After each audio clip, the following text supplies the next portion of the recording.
قدیم زمانے کے متعلق تاریخی کتابیں تو نہیں ملتی جن سے ہمیں صحیح معلومات حاصل ہو سکیں۔ کچھ تحریریں یا کتابیں دستیاب ہوئی ہیں جنہیں پڑھ کر بڑی محنت سے بعض حالات کی کھوج لگائی گئی، پھر پرانے آثار کی کھدائی شروع ہوئی۔ اس کھدائی میں جو چیزیں ملیں ان سے یہ معلوم ہوا کہ پرانے لوگ تہذیب و تمدن کے کس درجے تک پہنچ چکے تھے۔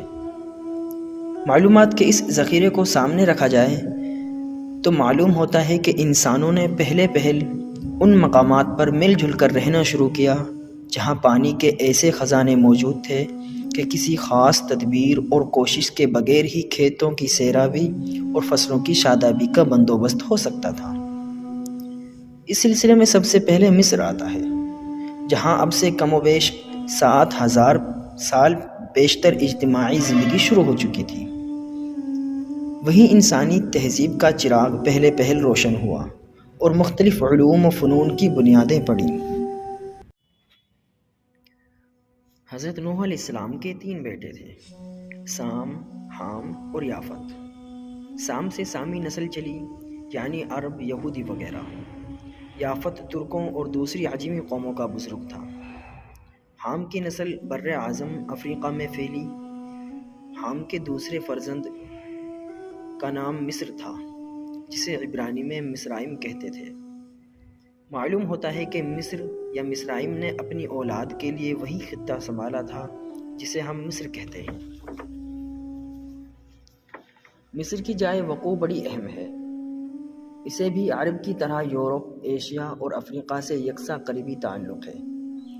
اس کے مشرق میں بحیرہ قلزم اور شمال میں بحیرہ روم ہے۔ یہ سمندر زیادہ چوڑے نہیں ہیں، ان میں جا بجا چھوٹے بڑے جزیرے ہیں۔ یہی سمندر تھے جہاں پہل جہاز رانی شروع ہوئی اور بحری تجارت نے فروغ پایا۔ مصروں کو دونوں سمندروں سے فائدہ اٹھانے کا موقع حاصل تھا جب تک نہر سوئز نہیں بنی تھی اور اس امید کا بحری راستہ نہیں معلوم ہوا تھا۔ مصر ہی یورپ اور ایشیا کے درمیان بحری تجارت کا ذریعہ تھا۔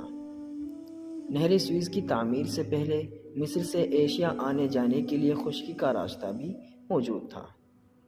اس راستے سے صدیوں تک یورپ کا مال ایشیا اور ایشیا کا مال یورپ پہنچتا رہا۔ مصر کی آبادی اور شادابی کا واحد ذریعہ دریائے نیل ہے، جو جنوب کی طرف سے آتا ہے اور پورے ملک کے بیچ میں سے گزرتا ہوا بحیرہ روم میں گرتا ہے۔ اسے مصر کی زندگی میں شاہ رگ کی حیثیت حاصل ہے۔ اسی لیے تو کہتے ہیں کہ نیل نہ ہوتا تو مصر بھی لیبیا کے بڑے حصے کی طرح ایک بے آباد صحرا ہوتا۔